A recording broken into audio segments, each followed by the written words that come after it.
Hey, what's going on, guys? This is going to be my first Black Ops 2 gameplay commentary that I'm uploading, so it makes sense, I suppose, to cover first impressions and that kind of thing of the game. I mean, it has been out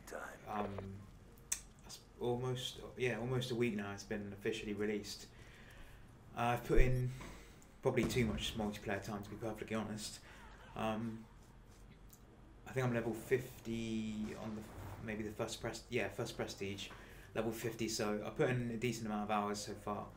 I feel like I got a real feel of the gameplay, used to like most of the weapons, that kind of thing. So that's what I wanted to kind of just cover. I suppose sort of the good and bad sides, the first impressions of the game for people that haven't maybe got around to playing the game yet, or maybe waiting to get it for Christmas and that kind of thing. But it's very different.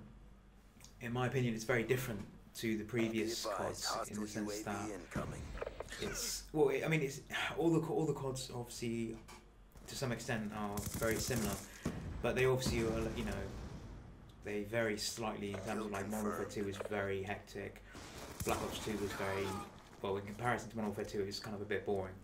But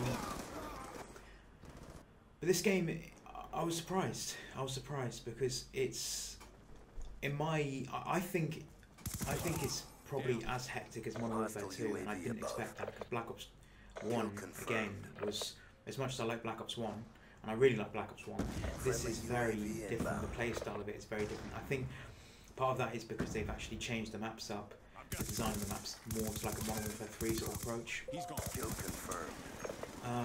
my email beeping. But yeah, it's very fast paced. Like I said, I want to try and keep this more streamed, I suppose. Kill confirmed. I'll move on. The weapon variety is very good. Not I suppose not just the variety, the amount of weapons, but it's the fact that the balance of them is all very good as well. And so, while in Black Ops 1, for example, a lot of the weapons felt pretty much worthless. The snipers were, for the most part, useless. LMGs weren't worth using. It was mainly stick to, the FAMAS, the AK-74U, a few others I can't really remember, and that was that. But this game, they've really changed it. They've put a lot of effort into making all the guns usable and balanced.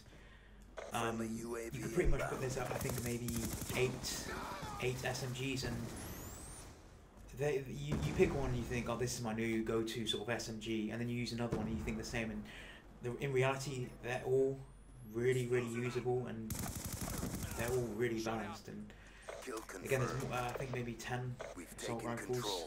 I think there's 10 assault rifles, maybe 8 to 10, and then maybe like 6 to 8 SMGs, 4 snipers, 4 LMGs, assault shield.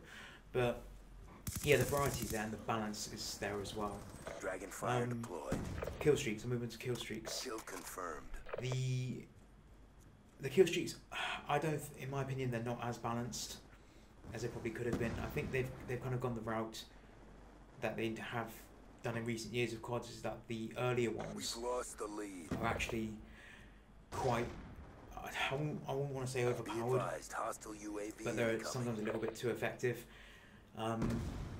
The lightning strike, I think it's called, is what you'll see me using in this video. It's 600 points, I think.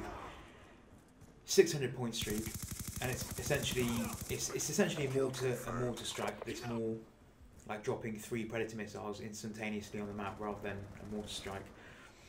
And kill confirmed. I like I think it's like the drone. I can't remember what it's called. Here's the mortar strike thing there, and you see it just the light strike. You see it just drop at the sky and rake in the kills basically. Lightning strike. Yeah, a lot of the lower ones are very effective, and they've changed up. I'm not going to go too much detail about the kill streaks. I'll save that for another bit. But yeah, the balance is maybe a little bit off.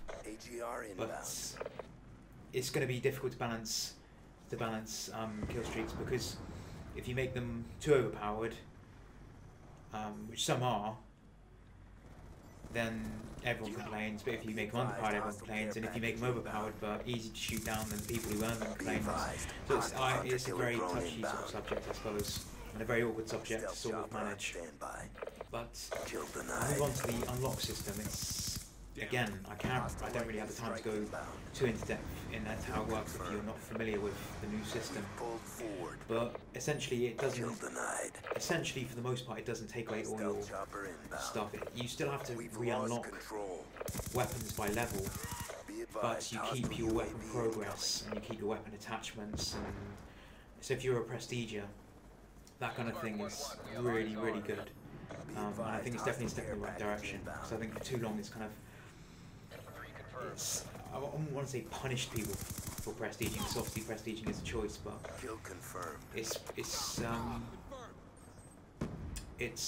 I mean, yeah, it's definitely put a lot more worth into going that route and not feeling like you're going to lose everything, and yeah, so yeah, it's a good thing.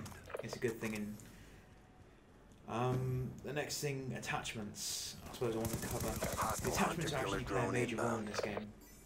Unlike, not necessarily unlike previous CODs, but it's kind of changed up a bit. It's in COD 4, attachments were sort of a minor thing, and perks were sort of the major thing. And I suppose it continued that way. In Modern Warfare 2, then they sort of introduced pro perks and that. But that's kind of changed. That's changed a lot.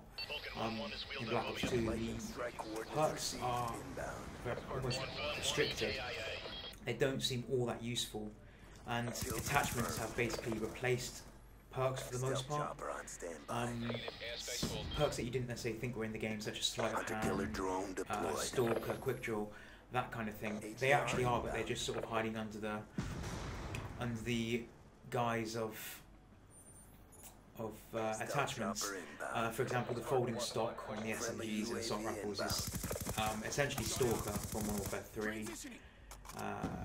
The fast mag, I think it's called, is like the dual mag from Black Ops 1. And that acts practically as sleight of hand. And like a special handle. There's an attachment like a handle for the weapons. And again, that pretty much works as quick draw. So you could pretty much get along fine without even choosing any perks. And the attachments will sort of carry you through. So that's different. That is different. But again, the attachments are pretty balanced. Variety again. This game is very polished. The variety is all there. The balance is there. You can tell they put a lot of thought into it, and the process and the design and everything.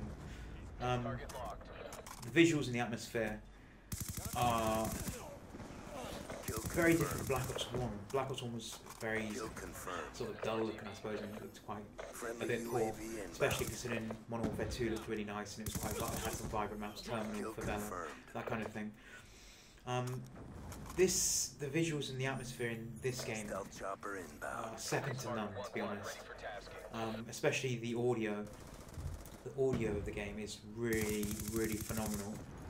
It's the best audio effects there's been in any COD so far, by far. The explosions usually get better every year, and this year they really are sort of at their peak. I don't really see them. And the Warthog kill streak, and when they call it, it's really good. It's really good. And if you play the game, you'll realise how good. And that guy's camping in the corner to end the streak. I'll move on to some of the. I think I've still got a few minutes. I'll move on to some of the bad points. What I feel are the bad points. The maps are more like sort of campaign maps. They're maybe a little bit too detailed and don't play as well as they could. Again, like I said, they've gone the route of Modern Warfare 3's time, where they sort of want you to keep on the move all the time, and that's a good thing. But again, you find yourself getting shot in the back continuously, and they're very hectic. And that's why I forgot to actually say this. This is I think like a 73. I thought it was 79, so I was kind of disappointed when I actually looked back the other night. But it's like a 73, I think, 9, which 9 is a lot of deaths in previous CODs, but in this I really don't feel like it is. You're going to be taking a lot of deaths in this game, so you want to aim really for high kills rather than high KD. very chaotic. The spawns are pretty poor. As people say, they kind of the COD games always do start off with poor spawns and then they tweak them as they go. That's fair enough, I suppose. And like I said, times the run up until Christmas is when it will really start maturing, as most CODs do. I'll try and wrap it up quickly. Time's up. Again, perks don't really play too much of a I wouldn't say too much role, but not as much of a role as they have in previous games. Like I kind of feel that maybe it's a step in the wrong direction, but it still works in this game. Don't get me wrong. The equipment is a little bit annoying, I suppose, to what the best word is. The bouncing bays are really powerful. The shock charges are really annoying, but at the same time, to be fair, there is perks that do alleviate those effects. Tactical mask, flak jacket. As annoying it is that you have to sort of rely on those. They do the job for what they're intended. So I'm gonna wrap it up. Really spoken. I should have. But there's quite a lot to cover. There's been lots to cover. And I'll try and break it down, I suppose, further in further videos. But yeah, there should be a lot of content to come. I hope you enjoy the commentary. It's probably a bit iffy, but I'm not really too used to commentaries, that kind of thing, but I'm sure I'll get more used to it. Thanks for watching.